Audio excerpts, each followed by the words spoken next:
S'il vous plaît, ne me rasez pas les cheveux. Je suis innocent. Je ne connais même pas cet homme. Ne t'inquiète pas, ma chère. Quand nous aurons fini de te raser les cheveux, tu seras comme nous, chauve. Dans un village où aucune femme ne pouvait faire pousser ses cheveux, une fille est née avec de longs cheveux. Ils la détestaient pour cela, ne sachant pas qu'elle était leur seul espoir. Il était une fois un village connu sous le nom de village chauve. À première vue, le village semblait ordinaire. Des maisons en terre se dressaient en rangées bien ordonnées. Des sentiers étroits reliaient les maisons aux fermes et aux ruisseaux. Les enfants couraient pieds nus, se poursuivant dans la poussière. Les anciens s'asseyaient sous le vieil arbre Iroko chaque soir, partageant des histoires du passé. Mais il y avait quelque chose d'étrange à propos du village chauve. Toutes les femmes y étaient chauves. Dès le jour de leur naissance, aucune fille ne voyait ses cheveux pousser. Ni en tant que bébé, ni en tant qu'enfant, ni en tant que femme adulte. Génération après génération, les femmes du village restaient chauves. Cela durait depuis si longtemps que plus personne ne s'en étonnait. La calvitie était leur identité. La calvitie était leur destin. Puis un jour, le destin a brisé sa propre règle. Elle s'appelait Zara. Le jour où Zara est née, la peur est entrée dans le village. Les sages-femmes ont crié en la voyant. L'une d'elles a failli laisser tomber le bébé. De minuscules mèches de cheveux noirs couvraient la tête de l'enfant, épaisses et pleines, brillant sous la lumière de la lanterne. C'était quelque chose qu'aucun d'eux n'avait jamais vu auparavant. Avant que quiconque puisse poser des questions ou chercher des réponses, la tragédie a frappé. La mère de Zara est morte immédiatement après l'accouchement. Son corps est devenu froid tandis que le bébé pleurait bruyamment à côté d'elle. La confusion a envahi la hutte. Le deuil est venu rapidement. À peine un mois plus tard, le père de Zara est tombé malade. Aucune herbe ne fonctionnait. Aucune prière n'aidait. Il s'affaiblissait de jour en jour jusqu'à ce que la mort l'emporte aussi. Au moment où Zara était assez grande pour reconnaître les visages, elle avait déjà perdu ses deux parents. Selon la tradition, elle fut envoyée vivre chez sa parente la plus proche, sa tante, Mama Vero. Mama Vero l'accepta, mais sans amour. Mama Vero avait une fille à elle, nommée Vero, une fille qui était chauve comme toutes les autres femmes du village. Dès le premier jour où Zara est entrée dans la hutte, Mama Vero a ressenti une douleur vive dans son cœur. L'enfant qu'elle avait recueilli avait quelque chose que sa propre fille n'aurait jamais, des cheveux. Au fur et à mesure que Zara grandissait, ses cheveux poussaient avec elle. Il devint long, épais et brillant. Il tombait le long de son dos comme un tissu royal. Chaque fois qu'elle marchait, les gens se retournaient pour regarder. Chaque fois qu'elle baissait la tête, le soleil dansait sur ses cheveux. Les femmes du village le remarquèrent. Certaines l'admiraient ouvertement. « Zara, tes cheveux sont magnifiques », disait-elle. « Tes cheveux ressemblent à une bénédiction. » D'autres l'admiraient en silence, souriant, tandis que la tristesse pesait lourdement dans leur cœur. Mais certains ne l'admiraient pas du tout. Mama Vero observait Zara attentivement chaque jour. Chaque fois qu'elle voyait Zara se peigner les cheveux près du feu, quelque chose d'amer s'agitait en elle. Sa propre fille s'asseyait souvent à proximité, regardant en silence, sa tête lisse brillant. La comparaison remplissait cette hutte, et la comparaison se transformait en haine. Malgré tout, Zara restait douce. Elle aidait aux tâches ménagères. Elle allait chercher de l'eau au ruisseau. Elle saluait les aînés poliment. Elle ne répondait jamais, même quand Mama Vero la traitait mal. Les villageois ne pouvaient s'empêcher de l'apprécier. Puis vint le jour qui changea tout. L'oracle convoqua le village. Tout le monde s'est rassemblé dans le bosquet sacré. Les tambours ont cessé de battre. Les conversations se sont arrêtées. L'oracle s'est avancé, s'appuyant sur son bâton sculpté. Bien que ses yeux soient voilés par l'âge, sa voix était forte. « La malédiction prendra fin, dit l'oracle. » Les gens s'exclamèrent. « Celui qui porte ce qui a été pris se lèvera, » continua-t-elle. « Elle deviendra reine. Elle épousera le prince du royaume. Par sa pureté, la malédiction sera brisée. » La peur et l'excitation emplissaient l'air. « La fille aux cheveux, » dit clairement l'oracle. Elle est l'élue. Tous les regards se tournèrent vers Zara. Ses jambes tremblaient. Son cœur battait la chamade. Mama Vero se figea. Les anciens rappelèrent aux gens la malédiction qui avait mis le village dans cet état. Il y a de nombreuses années, une femme a perdu son mari. Au lieu de l'aider, les villageois l'ont accusée de l'avoir tuée. Ils l'ont traînée sur la place du village, lui ont rasé les cheveux, l'ont battue et humiliée. Ils l'ont bannie du village. En partant en larmes, elle s'est retournée et les a maudits. « Vous avez pris ma dignité », pleura-t-elle. « Ah, je te maudis aujourd'hui!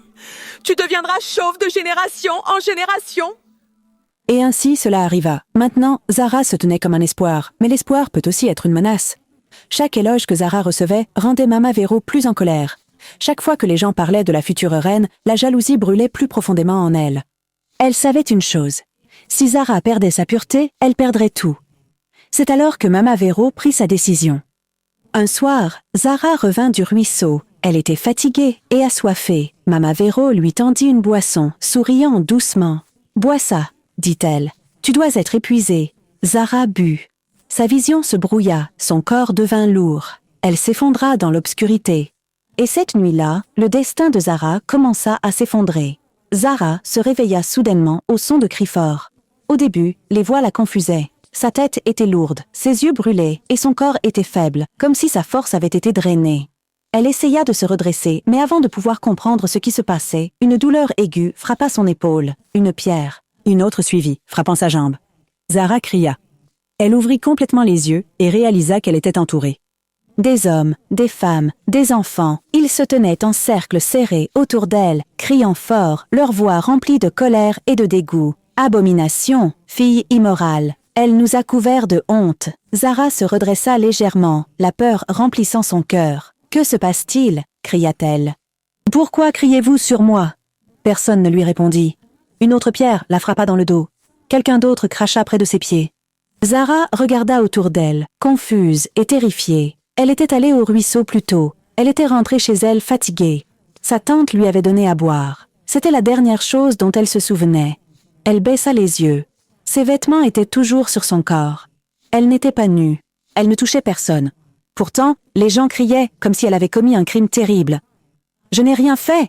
cria Zara à haute voix. « Je jure sur ma vie, je n'ai rien fait de mal. » Mais la foule ne voulait pas entendre sa voix. « Elle a été trouvée avec un homme !»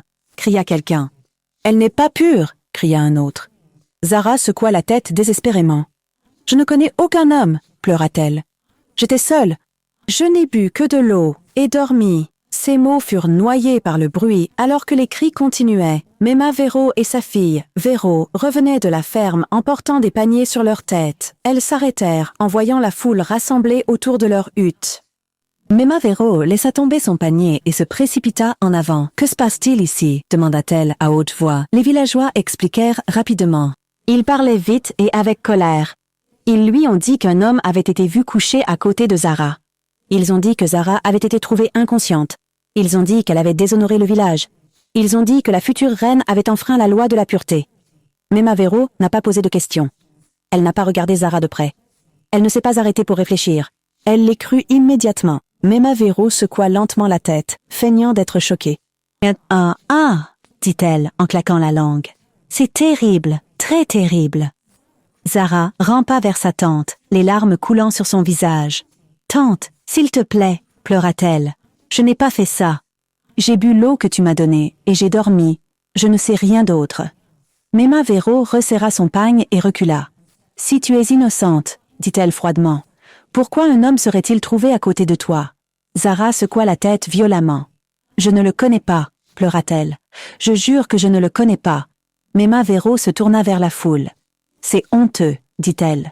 Si elle a vraiment fait cela, alors elle nous a tous salis. » Les villageois murmurèrent bruyamment en accord. Les yeux de Mema Vero s'assombrirent. « Il n'y a qu'une seule punition pour cela, » continua-t-elle. « Ses cheveux doivent être rasés. » La foule éclata. « Oui, raser ses cheveux, qu'elle soit comme nous tous. » Zara se figea, son cœur s'arrêta. Elle leva les mains à sa tête, tremblante. « Non, » cria-t-elle. « S'il vous plaît, ne me rasez pas les cheveux.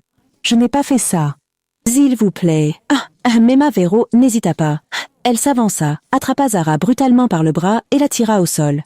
Une autre femme la rejoignit. Zara se débattait, hurlant et pleurant, mais elles étaient plus fortes. « Tante, s'il te plaît, » pleura Zara. « Ayez pitié de moi. » Mema Vero l'ignora. Elle tenait fermement la tête de Zara pendant que l'autre femme sortait une lame tranchante. Zara sentit le métal froid toucher son cuir chevelu. Elle cria, elle supplia, elle pleura jusqu'à ce que sa voix se brise. « S'il vous plaît, je suis innocente, » pleura-t-elle. « S'il vous plaît » Mais elles n'écoutèrent pas. Mema Vero la pressa plus fort. La lame bougea. Des mèches des longs cheveux de Zara tombèrent au sol. À chaque coup, Zara sentit quelque chose se déchirer en elle. Son cœur se brisait à chaque coupure. Les larmes coulaient librement sur son visage, tandis que ses cheveux tombaient en lourdes touffes sur le sol poussiéreux. La foule regardait. Certains criaient leur approbation, certains se détournaient, certains regardaient en silence, leur visage indéchiffrable. Quand ce fut enfin terminé, la tête de Zara était nue, son cuir chevelu brûlait, son corps tremblait. Elle s'effondra sur le sol, sanglotant de manière incontrôlable. Mema Vero se leva lentement, respirant lourdement. Dans son cœur, une satisfaction l'envahit comme un feu chaleureux. « C'est fait », se dit-elle. « Voyons comment une fille chauve deviendra reine. » La foule se dispersa bientôt. Le matin venu, le village était passé à autre chose. On ne saluait plus Zara. Personne ne la louait plus. Les enfants la montraient du doigt et chuchotaient. Les femmes évitaient son chemin. Les hommes la regardaient avec jugement. Elle restait à l'intérieur de la hutte. Elle a arrêté de chanter. Elle a cessé de sourire. Elle a cessé de rêver. La nuit, elle pleurait en silence, tenant sa tête chauve et demandant aux ancêtres pourquoi ils l'avaient abandonnée. Les jours passèrent. Les semaines passèrent. Puis quelque chose d'inattendu se produisit. Un matin, Zara toucha sa tête distraitement et sentit quelque chose d'étrange. Quelque chose de rugueux. Elle toucha à nouveau.